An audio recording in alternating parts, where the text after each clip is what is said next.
નમસ્કાર વિદ્યાર્થી મિત્રો, લાઈવ સ્ટડી યુટ્યુબ ચેનલમાં તમારું હાર્દિક સ્વાગત છે. આપણી લાઈવ સ્ટડી યુટ્યુબ ચેનલ પર સ્પર્ધાત્મક પરીક્ષાઓની તૈયારી કરતા મિત્રોને મદદરૂપ થાય એવું કન્ટેન્ટવાળા વિડીયો મૂકવામાં આવે છે. જે તમે જોતા હશો, ના જોયા હોય તો જોઈ લેજો અને ચેનલને સબસ્ક્રાઈબ કરી લેજો. તમારા મિત્રોને પણ શેર કરજો. આપણું કન્ટેન્ટ સારું લાગતું હોય તો તમારા મિત્રોને શેર કરી દેજો. ચાલો તો જ્વાળામુખી વિશે આજે આપણે માહિતી મેળવીશું, તો અંત સુધી બન્યા રહેજો એવી આશા રાખું છું. ચાલો તો શરૂ કરીએ.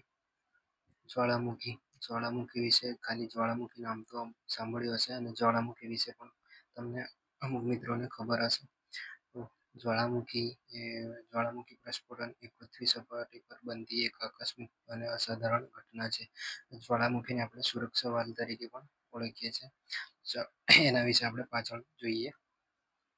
જ્વાળામુખી એ સુરક્ષા વાલ પણ કહેવાય છે. તે પૃથ્વીની મર્યાદિત પ્રદેશોમાં ફેરફાર લાવનારું પ્રાકૃતિક પરિબળ છે. એટલે જ્વાળામુખી પ્રસ્ફોટન થાય એના પછી પૃથ્વી સપાટી ઉપર ફેરફાર આવે છે. એના કારણે તો એ એક પ્રાકૃતિક પરિબળ તરીકે પણ ગણાય છે. તેમાં મોટા પાયાની અને લાંબા ગાળાની અસર પેદા થાય છે. એટલે કે તેમાં મોટા પાયાની અને લાંબા સમયગાળાની અસર પેદા થાય છે. સપાટીના ભૂપૃષ્ઠની સમતુલા ખોરવાતા પૃથ્વીના પેટાળમાંથી ગરમ ભૂરસ, રાખ, વરાળ તથા બીજા અન્ય વાયુદ્રવ્યો ખૂબ જ વેગથી પૃથ્વીની સપાટી ઉપર ધસી આવે છે. સપાટીના નબળા ખડક સ્તરોમાં ફાટ કે બાકોરું પાડીને તે બહારની સપાટી પર ફેંકાવા લાગે છે. આ પ્રક્રિયાને આપણે જ્વાળામુખી પ્રક્રિયા કહે છે. એટલે કે જ્વાળામુખી પ્રસ્ફોટન થાય એ સમયે ગરમ રાખ, વરાળ અને અન્ય વાયુદ્રવ્યો સાથે પૃથ્વી સપાટીના પર જ્યાં નબળા ખડક સ્તરો છે તેવા વિસ્તારોમાં ફાટ કે બાકોરું પાડીને તે પૃથ્વી સપાટીથી બહાર ફેંકાય છે. તેને જ્વાળામુખી અથવા જ્વાળામુખી ક્રિયા કહે છે. પરીક્ષામાં પૂછાતા હોય એવા પોઈન્ટો હવે આવશે મિત્રો, તો તમારે નોટ કરી લેવાના, યાદ રાખવાના. પૃથ્વીના પેટાળમાંથી જે માર્ગે જ્વાળામુખી દ્રવ્યો મેગ્મા અથવા વાયુ અથવા રાખ વગેરે સ્વરૂપે બહારની સપાટીએ આવે છે તેને જ્વાળામુખી નળી કહે છે. એટલે જ્વાળામુખી હોય છે એનો અહીંયા ફોટો આપ્યો છે, તો આપણે તમને ડ્રો કરીએ કે જ્વાળામુખી નળી કોને કહેવાય છે, ક્રેટર કોને કહેવાય છે.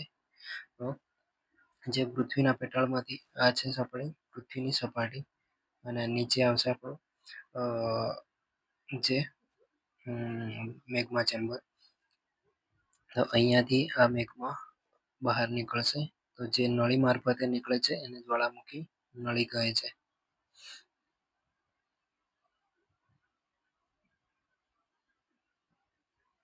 આ આવે છે આપણે અહીંયા સુધીની જમીન સપાટી ઉપરનો જે પૃથ્વીનો પોપડો છે, જમીન સપાટી ઉપરનું પડ છે એ આવશે અને નીચે આવશે આપણું ભૂગર્ભ. એ ભૂગર્ભમાંથી મેગ્મા ચેમ્બર હોય છે. મેગ્મા ચેમ્બરમાંથી અહીંયા નળી મારફતે મેગ્મા બહાર નીકળતો હોય છે. શરૂઆતમાં અહીંયા ફાટી નીકળ્યો એમ કરતા કરતા ઉપર જ નીકળતો હોય છે.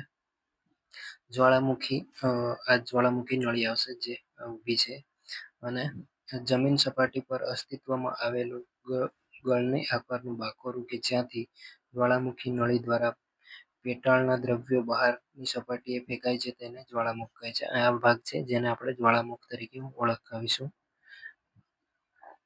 જે ગોળ રકાબી અથવા ગળણી આકારનું જો આકાર ધરાવતો હોય એને જ્વાળામુખ કહે છે, જ્યાંથી જ્વાળામુખી નીકળતો હોય. જ્વાળામુખીની આ પ્રસ્ફોટન ક્રિયાનું વારંવાર પુનરાવર્તન થવાથી જ્વાળામુખ જ્યારે ખૂબ જ પહોળું બને છે ત્યારે તેને જ્વાળાકુંડ કહે છે. એટલે કે આ વારંવાર જ્વાળામુખી ફાટી નીકળતો હતો, આ જે ભાગ છે એ પહોળું બને છે તો તેને જ્વાળાકુંડ તરીકે પણ ઓળખીએ છીએ. જ્વાળામુખીની આસપાસ લાવા, ખડક પદાર્થો, રાખ વગેરે દ્રવ્યો જમા થતા જે શંકુ આકારના પર્વતની રચના થાય છે તેને જ્વાળામુખી પર્વત કહે છે. જ્વાળામુખી જ્યારે પ્રસ્ફોટન થાય છે તો તેના કારણે રાખ, ખડક પદાર્થો વગેરે જેવા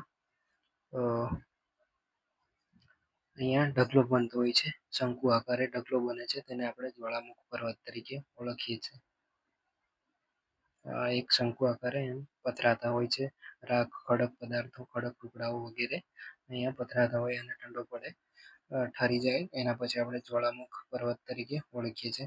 જ્વાળામુખ નળી ઉપર કટોરા જેવી આકૃતિ રચાય તેને ક્રેટર કહે છે. એટલે જે આ જ્વાળાકુંડ છે એને આપણે ક્રેટર તરીકે પણ ઓળખીએ છીએ. તેને ક્રેટર તરીકે ઓળખીએ છીએ. જ્વાળામુખી પ્રસ્ફોટનની પ્રક્રિયા થવા માટેના કારણો, એટલે કે જે જ્વાળામુખી છે એ પ્રસ્ફોટન થવા માટેના કારણો કયા કયા છે? તો અહીંયા 4 કારણો આપ્યા છે. એક તો પૃથ્વીનું ગરમ પેટાળ અને તેનું સ્વરૂપ, એટલે કે એક જ્વાળામુખી જે પ્રસ્ફોટન થાય છે તેના માટે પૃથ્વીનું ગરમ પેટાળ અને તેનું સ્વરૂપ પણ જવાબદાર છે. મેગ્માનો ઉદ્ભવ, વાયુઓ અને વરાળનો ઉદ્ભવ, મેગ્માનું ભૂસપાટી તરફનું ઉદ્વહન. આ 4 કારણો જવાબદાર છે જે જ્વાળામુખી પ્રસ્ફોટન માટે. પહેલું કારણ જોઈએ, પૃથ્વીનું ગરમ પેટાળ અને તેનું સ્વરૂપ. પૃથ્વીનું જે ગરમ પેટાળ છે અને તેનું સ્વરૂપ. તો પૃથ્વીની ઉત્પત્તિ થઈ ત્યારે ગરમ વાયુમય ગોળા સ્વરૂપે હતી. પૃથ્વીની ઉત્પત્તિ થઈ ત્યારે પૃથ્વી એક ગરમ વાયુમય ગોળા સ્વરૂપે હતી. ભૂકવચનો ભાગ ઠરીને નક્કર બન્યો, એટલે કે જે પૃથ્વીના ઉપર આવેલો છે ભૂકવચનો ભાગ એ ઠરીને નક્કર બન્યો. આમ છતાં ભૂકવચના પેટાળમાં ખૂબ જ ગરમી છે, એટલે કે ઉપરનો ભાગ તો ઠરીને નક્કર બન્યો પણ પરંતુ એની અંદર રહેલો જે ભૂગર્ભ છે તે ખૂબ જ ગરમ છે. તેના કારણે પૃથ્વીના પેટાળમાં રહેલા યુરેનિયમ, રેડિયમ, થોરિયમ જેવા કિરણોત્સર્ગી ખનિજ દ્રવ્યોના કિરણોત્સર્ગી વિઘટનથી ઉત્પન્ન થતી ગરમીને કારણે પૃથ્વીનું પેટાળ પણ ગરમ રહે છે. કે જે યુરેનિયમ, રેડિયમ, થોરિયમ જેવા કિરણોત્સર્ગી ખનિજો છે તેના કારણે પણ પૃથ્વીનું જે અંદરનો ભાગ છે એ ગરમ રહે છે. આપણે પૃથ્વીની ઉત્પત્તિ અને તેનો આંતરિક સંરચના વિશે એક વિડીયો બનાવી દીધેલો છે, તો તે ના જોયું હોય તો જોઈ લેજો. તેમાં વધુ વિગતમાં માહિતી આપેલી છે. તો પૃથ્વીનો જે ગરમ પેટાળ છે અને તેનું સ્વરૂપ છે તેના વિશે અહીંયા આટલું છે માહિતી, અને ના જોયું એનો એક અલગથી વિડીયો પણ બનાવેલો છે. બીજું કારણ છે મેગ્માનો ઉદ્ભવ. મેગ્માનો ઉદ્ભવ જમીન સપાટીના નબળી સ્તર રચનાવાળા વિસ્તારોમાં કોઈ કારણસર ઉપરના ખડક સ્તરોનું દબાણ ઓછું થતાં પેટાળની ગરમીના કારણે એ ખડક પદાર્થો મેગ્મામાં ફેરવાઈ જાય છે. એટલે કે જે જમીન સપાટી છે એ નબળી સ્તર રચનાવાળા વિસ્તારો છે. એ કોઈ કારણોસર ઉપરના ખડકોનું દબાણ ઓછું થતાં પેટાળની ગરમી, જે પેટાળમાં રહેલી ગરમી છે એના કારણે આ ખડકો મેગ્મામાં ફેરવાઈ જાય છે. આ રીતે પૃથ્વીના પેટાળમાં રહેલું મેગ્મા ઉદ્ભવ જ્વાળામુખી પ્રસ્ફોટન માટે જવાબદાર છે. એટલે કે જે પૃથ્વીની પેટાળમાં રહેલો જ્વાળામુખી નબળા ખડક સ્તરના કારણો તેનું ખડક સ્તરોનું દબાણ ઓછું થતાં આ પણ એક જવાબદાર કારણ બને છે. ત્રીજું કારણ છે વાયુઓ અને વરાળનો ઉદ્ભવ. વાયુઓ અને વરાળનો ઉદ્ભવ.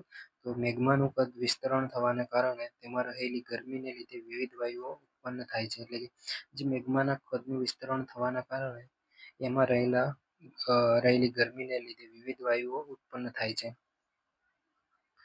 ખડક સ્તરોની ફાટો દ્વારા પૃથ્વી સપાટી નીચે ઉતરેલું પાણી મેગ્માના સંપર્કમાં આવતા વરાળમાં રૂપાંતર પામે છે. એટલે કે જે આપણે જમીન સપાટી પર જે વરસાદી પાણી છે અથવા જે સમુદ્ર કે સરોવર, નદીનું પાણી છે એ જમીનમાં નીચે ઉતરે તો જ્યારે પૃથ્વીના ભૂગર્ભ ગરમ મેગ્માના કારણે આ પાણી ગરમીની સંપર્કમાં આવે છે અને વરાળમાં રૂપાંતર પામે છે.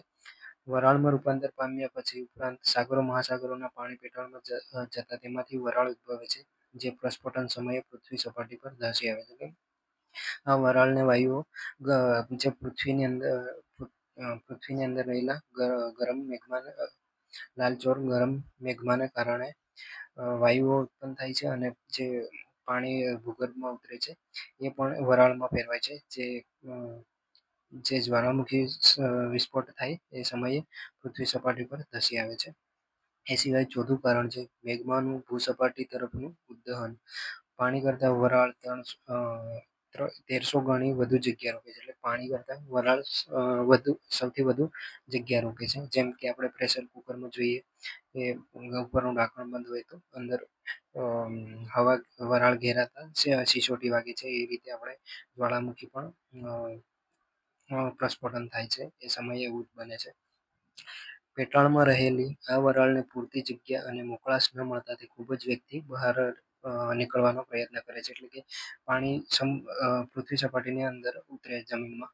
તો એના પછી જે પૃથ્વી સપાટીને ભૂગર્ભમાં રહેલી જ્વાળામુખીને પ્રચંડ ગરમીના કારણે આ પાણીનું વરાળમાં રૂપાંતર થાય અને વરાળ એ પાણી કરતાં 1300 ગણી જગ્યા રોકે. એટલે વરાળને પેટાળમાં પૂરતી જગ્યા ન મળવાના કારણે મોકળાશ ન મળતા તે ખૂબ જ વેગથી બહાર નીકળવાનો પ્રયત્ન કરે છે. પોતાની સાથે પ્રવાહી મેઘમાં પણ ભૂસપાટી તરફ ધકેલાય છે. એટલે કે જ્યારે આ મેઘમાં બહાર નીકળે છે ત્યારે પોતાની સાથે પ્રવાહી મેઘમાં પણ ભૂસપાટી પર ધકેલી લે છે. પરિણામે પોચા ખડક સ્તરોમાં પરિણામે પોચા ખડક સ્તરો તોડી ધડાકા સાથે અથવા શાંત રીતે બહાર ધસી આવે. એટલે ક્યારેક ધડાકો પણ થાય છે અને શાંત ધીમે ધીમે પણ બહાર ધસી આવે છે. આ ક્રિયા જ્વાળામુખી પ્રસ્ફોટન તરીકે ઓળખાય છે. એટલે કે જે બહાર ધીમે ધીમે અથવા તો શાંત રીતે ખડક સ્તરો નબળા ખડક સ્તરો હોય તેને તોડીને બહાર નીકળી આવે છે. આ ક્રિયાને જ્વાળામુખી પ્રસ્ફોટન ક્રિયા તરીકે ઓળખે છે. જ્વાળામુખીના પ્રકારો: સક્રિય જ્વાળામુખી, સુપ્ત જ્વાળામુખી અને નિષ્ક્રિય જ્વાળામુખી. આ જ્વાળામુખીના પ્રકારો છે. તો આ પોઈન્ટ પણ યાદ રાખજો કે જે પરીક્ષાઓમાં પૂછાતો હોય કે જ્વાળામુખીના પ્રકારો 3 પ્રકારો આવે છે: સક્રિય જ્વાળામુખી, સુપ્ત જ્વાળામુખી અને નિષ્ક્રિય જ્વાળામુખી. તો આના વિશે આપણે ડિટેલમાં જોઈએ. ચલો, સક્રિય જ્વાળામુખી જે જ્વાળામુખીમાંથી લાવા, વરાળ, વાયુઓ અને અન્ય પદાર્થો નીકળવાની ક્રિયા લગભગ સતત ચાલુ રહેતી હોય તેને સક્રિય જ્વાળામુખી કહે છે. સક્રિય જ્વાળામુખી એટલે કોને કહેવાય? સક્રિય જ્વાળામુખી તો જે જ્વાળામુખીમાંથી લાવા, વરાળ, વાયુઓ અને અન્ય પદાર્થો નીકળવાની ક્રિયા સતત ચાલુ રહેતી હોય તેને સક્રિય જ્વાળામુખી કહે છે. જે આપણે ફોટોમાં તમે જે જોવા મળે છે એ સક્રિય જ્વાળામુખી છે, જેમાંથી ધુમાડો નીકળે છે અને લાવા પણ નીકળે છે. ઇટલીમાં આવેલો એટના જ્વાળામુખી તેનું ઉદાહરણ છે. એટલે કે ઇટલીમાં આવેલો જે એટના જ્વાળામુખી છે એ સક્રિય જ્વાળામુખીનું એક ઉદાહરણ છે. આ ઇટલીમાં આવેલો એટના જ્વાળામુખી એ છેલ્લા 2500 વર્ષથી સક્રિય છે. એટના જ્વાળામુખી એ 2500 વર્ષથી સક્રિય છે. સિસિલીના લિપારી ટાપુ પર આવેલો સ્ટ્રોમ્બોલી જ્વાળામુખી આશરે દર 15 મિનિટ પછી વિસ્ફોટ થયા કરે છે. એટલે કે જે સિસિલીના લિપારી ટાપુ પર આવેલો સ્ટ્રોમ્બોલી જ્વાળામુખી એ દર 15 મિનિટે વિસ્ફોટ થયા કરે છે. એ સિવાય દક્ષિણ અમેરિકામાં આવેલું કોટોપેક્સી એ વિશ્વનો સૌથી ઊંચો જ્વાળામુખી પર્વત છે, જે 6500 મીટર ઊંચાઈ ધરાવે છે. આમાંથી મિત્રો આ પોઈન્ટો યાદ રાખજો કે સક્રિય જ્વાળામુખી કોને કહેવાય. પછી ઇટલીમાં આવેલો એટના જ્વાળામુખી જે 2500 વર્ષથી સક્રિય છે. એ સિવાય સિસિલીમાં લિપારી ટાપુ પર આવેલો સ્ટ્રોમ્બોલી જ્વાળામુખી એ દર 15 મિનિટે વિસ્ફોટ થયા કરે છે. પછી દક્ષિણ અમેરિકામાં આવેલો કોટોપેક્સી એ વિશ્વનો સૌથી ઊંચો દેખાતો જ્વાળામુખી છે, જેની ઊંચાઈ છે 6500 મીટર.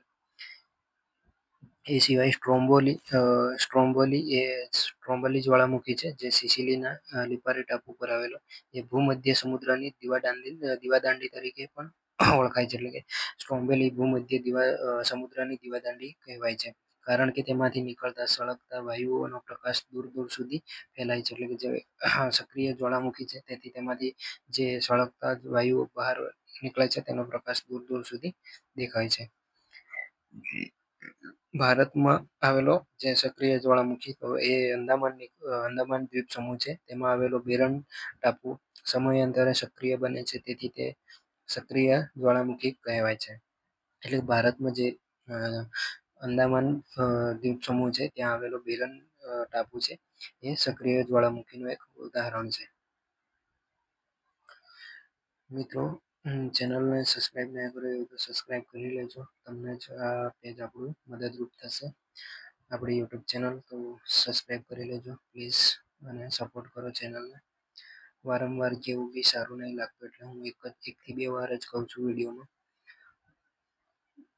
સુપ્ત જ્વાળામુખી તો વર્ષો સુધી શાંત રહેલા જ્વાળામુખી ફરીથી પ્રસ્ફોટન પામે તેને સુપ્ત જ્વાળામુખી કહે છે. એટલે કે વર્ષો સુધી શાંત રહે, અમુક વર્ષો સુધી અને ફરીથી તે પ્રસ્ફોટન પામે છે. તેને આપણે સુપ્ત જ્વાળામુખી તરીકે ઓળખીએ છીએ.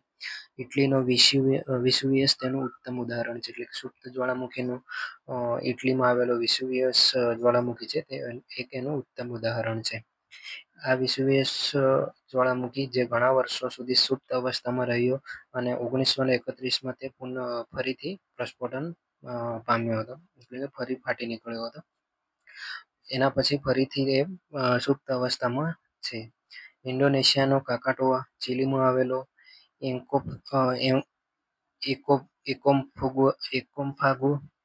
એકોમ્ફાગુઆ અને જાપાનનો ફુજિયામા આ સુપ્ત જ્વાળામુખીના ઉદાહરણો છે. એટલે કે જે સુપ્ત જ્વાળામુખી કાકાટોઆ, એકોન્કાગુઆ અને જાપાનનો ફુજિયામા આ સુપ્ત જ્વાળામુખીના પર્વતો છે, જ્વાળામુખી છે.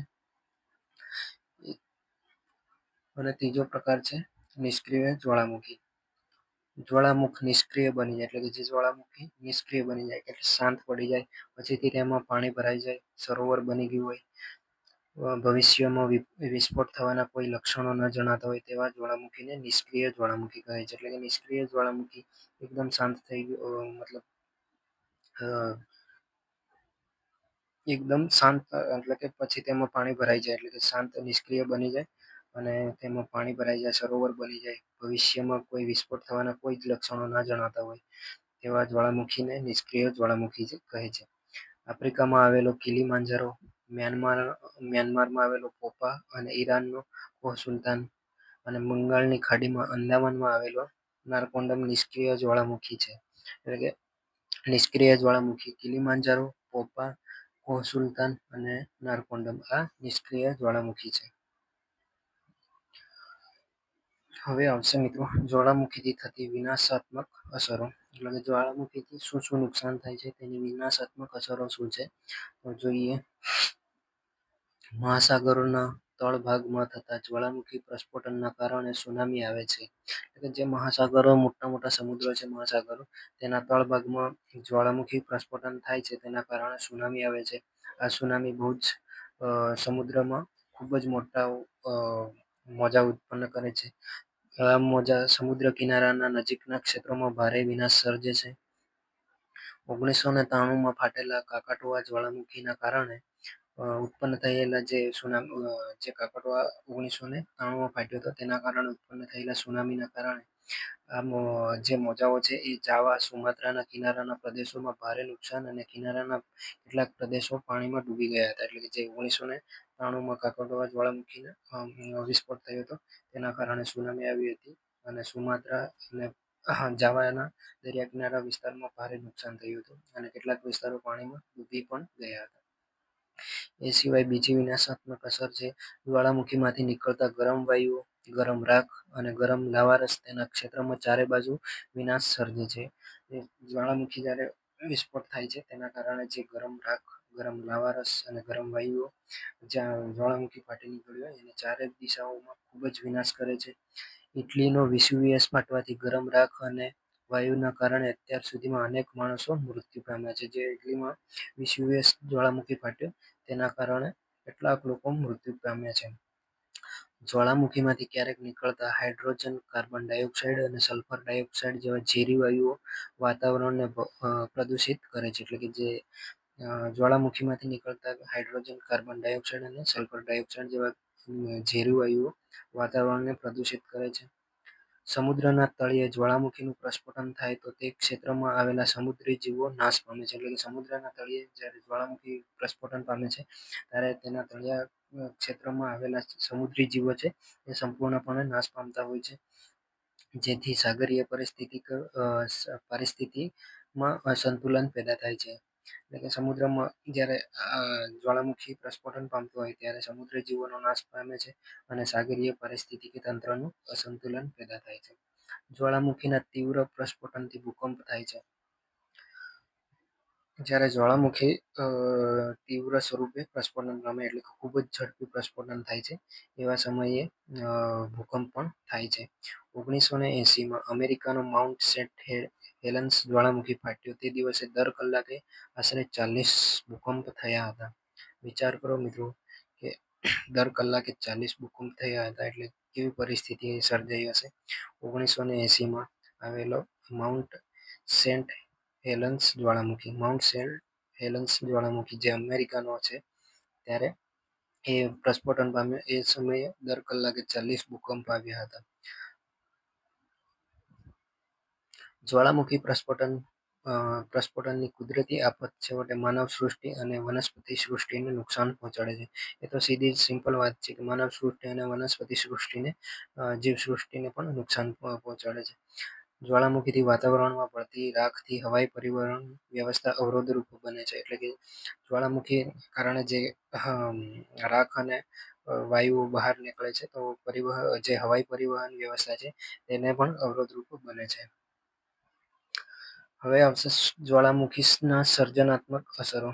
જ્વાળામુખીથી શું શું નવી સર્જનાત્મક અસરો થાય છે, શું શું ફાયદાઓ છે, તો ચલો જોઈએ. જ્વાળામુખી પ્રાકૃતિક સુરક્ષા વાલ તરીકેનું કાર્ય કરે છે. જો આગળ મેં કીધું એમ કે જ્વાળામુખી એ સુરક્ષા વાલ તરીકેનું કાર્ય કરે છે, જેના માધ્યમથી મેગ્મા અને ભારે દબાણવાળા વાયુઓ ભૂગર્ભમાંથી બહાર નીકળી જાય છે. એટલે કે જ્વાળામુખી પ્રસ્ફોટન પામે, જેના કારણે પૃથ્વીના રહેલો મેગ્મા અને ભારે દબાણવાળા વાયુઓ ભૂગર્ભમાંથી બહાર નીકળી આવે છે.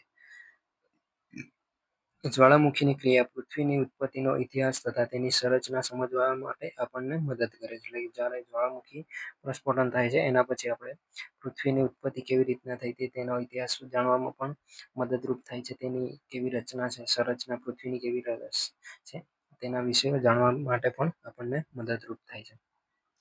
જો એ સિવાય જ્વાળામુખીના પ્રસ્ફોટનથી નીકળેલા લાવારસ ઠરી ગયા પછી તેમાંથી અનેક પ્રકારના ખનિજો પણ પ્રાપ્ત થાય છે. એટલે જ્યારે જ્વાળામુખીના લાવારસ ઠરી જાય એના પછી આપણને ખનિજો પ્રાપ્ત થાય છે.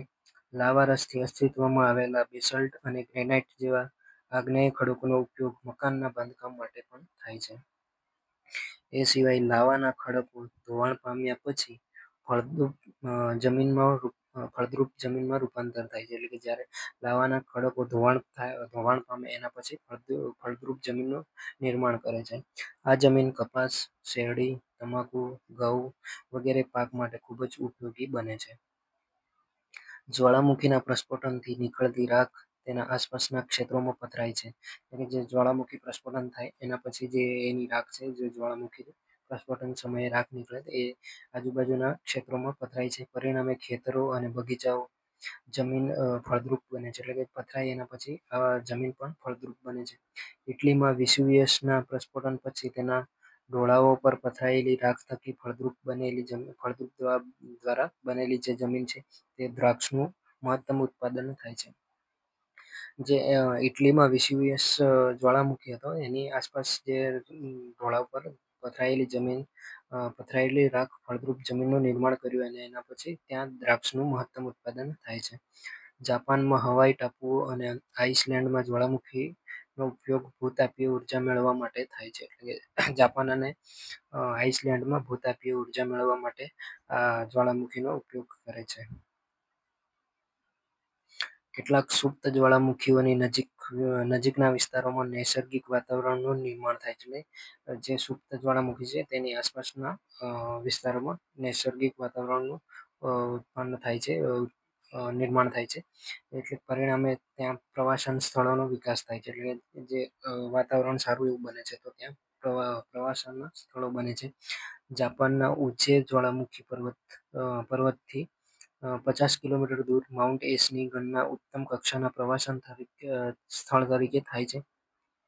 એમાંથી નીકળતી સુંદર સફેદ ધ્રુમ્ય પ્રવાસીઓને આકર્ષે છે. એટલે કે જે સુપ્ત જ્વાળામુખી છે તેની આસપાસના વિસ્તારમાં પ્રવાસન સ્થળ નિર્માણ પામે છે. અને એનું એક ઉદાહરણ છે જાપાનના ઉચે જ્વાળામુખી, જે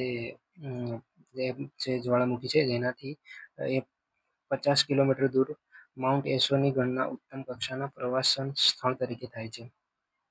અને આ જ્વાળામુખીમાંથી નીકળતા સુંદર ધુમસેરો પ્રવાસીઓ માટે આકર્ષણ બને છે. ક્રેટર અને કાલ્ડેરામાં રચાતા સરોવર કેટલીકવાર નદીઓના શીર્ષ જળ બનાવે છે. એટલે કે જ્યારે જ્વાળામુખી શાંત થઈ જાય, નિષ્ક્રિય બની જાય એના પછી જે જ્વાળામુખીનું મુખ હોય અથવા ક્રેટર જ્વાળામુખી મુખ જ્યાંથી જ્વાળામુખી નીકળતો હોય ત્યાં એક સરોવર જેવી રચના થાય છે અને તેમાં પાણી ભરાઈ જાય છે. આ પાણી ક્યારેક શીર્ષ જળ પણ બની જાય છે. એનું એક ઉદાહરણ છે ઇજિપ્તનું વિક્ટોરિયા સરોવર.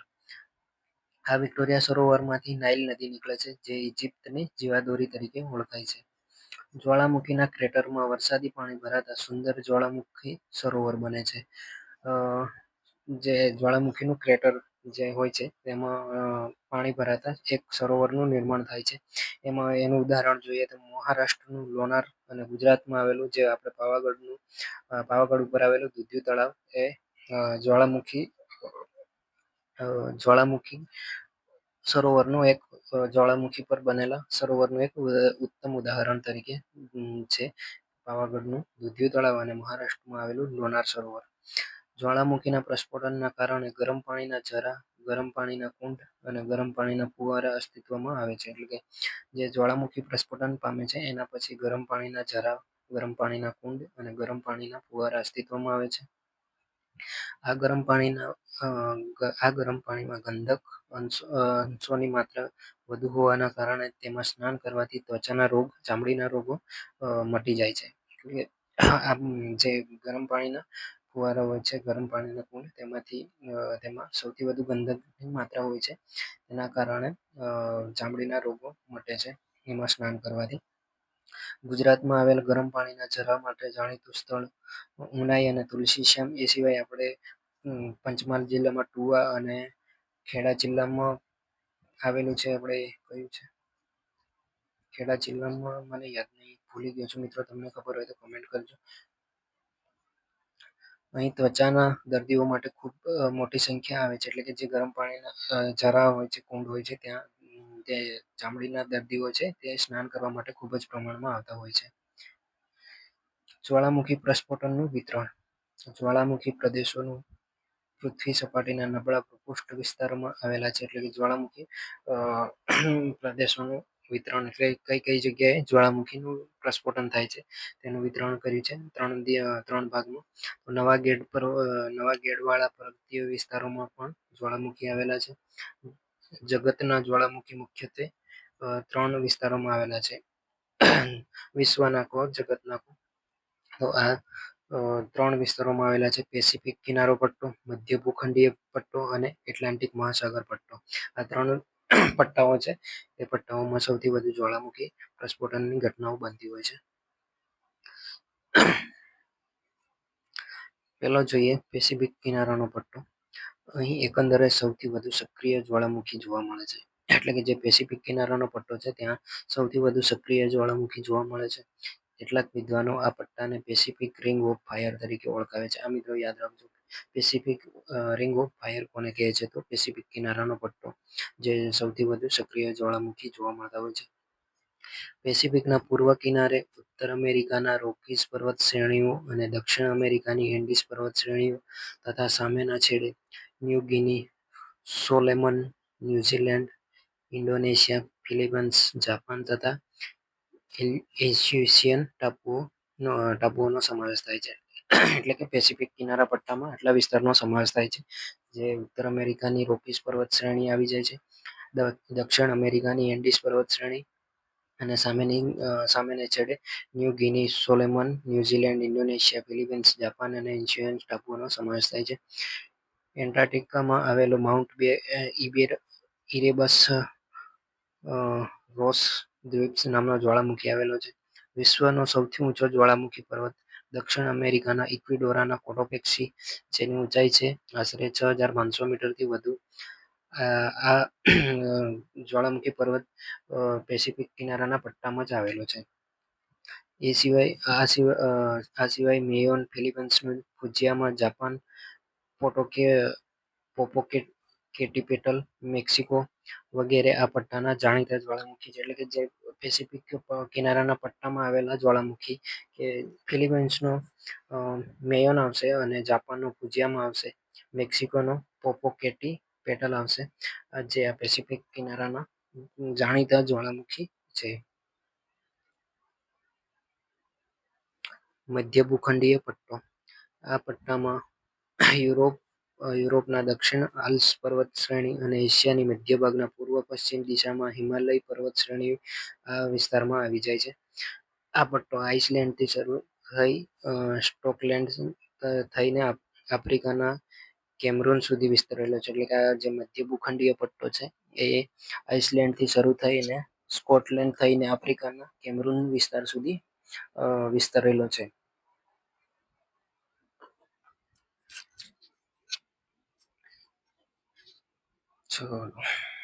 આ પટ્ટાની એક શાખા પશ્ચિમ દ્વીપસમૂહ વેસ્ટ ઇન્ડીઝ તરફ અને બીજી શાખા સ્પેન, ઇટલી, ભૂમધ્ય સમુદ્ર, કોકેસન, ઈરાન, અફઘાનિસ્તાન થઈને હિમાલયની ઉત્તર થઈને મ્યાનમાર તરફ વળી જાય છે. જે આ મધ્ય ભાગની પટ્ટીમાં આવેલો છે વિસ્તાર એની વાત છે. હિમાલયમાં એક પણ સક્રિય જ્વાળામુખી જોવા મળતો નથી. બંગાળની ખાડીમાં આવેલો બેરન ટાપુ અને નારકોન્ડમ ટાપુ અહીંના જ્વાળામુખી છે. એટલે કે બંગાળની ખાડીમાં આવેલા બેરન ટાપુ અને નારકોન્ડમ ટાપુ છે એ મધ્ય ભૂમખંડ પટ્ટો છે એમાં આવેલા જ્વાળામુખીના ટાપુઓ છે. એ સિવાય કોહ સુલ્તાન ઈરાનનો છે, ટર્કીનો અરારાત, પછી આફ્રિકાનો છે કિલીમાંજારો અને મ્યાનમારનો છે માઉન્ટ પોપા. આ જ્વાળામુખી મધ્ય ભૂમિખંડો પટ્ટાના જાણીતા જ્વાળામુખી છે. પછી આવશે એટલાન્ટિક મહાસાગરનો પટ્ટો. ઉત્તર એટલાન્ટિકમાં આઇસલેન્ડમાંથી એઝોર્સ થઈને દક્ષિણ એટલાન્ટિકમાં આવેલો ટાપુ ત્રિસ્તાન દ કુન્હામાં પહોંચે છે. એટલે કે એટલાન્ટિક મહાસાગરનો પટ્ટો છે એ ઉત્તર એટલાન્ટિકના આઇસલેન્ડથી એઝોર્સ થઈને દક્ષિણ એટલાન્ટિકમાં આવેલો ટાપુ ત્રિસ્તાન દ કુન્હામાં પહોંચે છે. એઝોર્સ અને સેન્ટ હેલિના અહીં મુખ્ય જ્વાળામુખી છે. એટલે કે જે એટલાન્ટિક મહાસાગરનો પટ્ટો છે એમાં એઝોર્સ અને સેન્ટ હેલિના જ્વાળામુખી છે એ મુખ્ય જ્વાળામુખી છે આ પટ્ટાના. દક્ષિણ એન્ટિલીસ ટાપુઓ જ્વાળામુખીનું મુખ્ય ક્ષેત્ર છે. એટલે કે જે દક્ષિણ એન્ટિલીસના ટાપુઓ છે એ જ્વાળામુખીનું મુખ્ય ક્ષેત્ર છે એટલાન્ટિક મહાસાગરના પટ્ટાના. તો મિત્રો, અહીંયા સુધી તમે વિડીયો જોયો. અમારી માહિતી તમને પસંદ આવતી હોય, ગમતી હોય, તમને પરીક્ષાઓમાં મદદરૂપ થતી હોય એવું લાગતું હોય તો આપણી ચેનલને સબસ્ક્રાઈબ કરજો, તમારા મિત્રોને શેર કરજો. ચાલો તો હવે નેક્સ્ટ વિડીયોમાં મળ્યા છે નવા ટોપિક સાથે. જય હિન્દ, જય ભારત.